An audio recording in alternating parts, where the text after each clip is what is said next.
ఆకుకూరతో పప్పు అంటే ఇష్టం లేని వాళ్ళు ఎవరు ఉంటారు?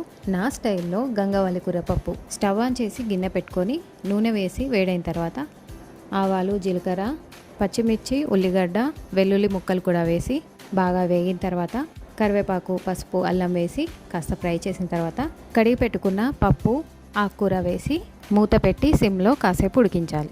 అడుగంటకుండా మధ్యలో కలుపుకుంటూ ఉడికించుకోవాలి. ఇలా నూనె పైకి తేలిన తర్వాత సరిపడా వాటర్ వేసుకొని మీడియం ఫ్లేమ్లో మూత పెట్టి బాగా ఉడికించాలి.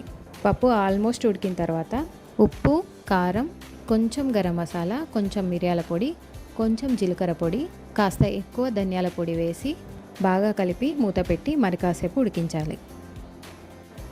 ఇలా నూనె బాగా పైకి తేలిన తర్వాత కొత్తిమీర వేసి కలిపి స్టవ్ ఆఫ్ చేసుకుంటే గంగవాలి కూర పప్పు రెడీ అయిపోయినట్టే.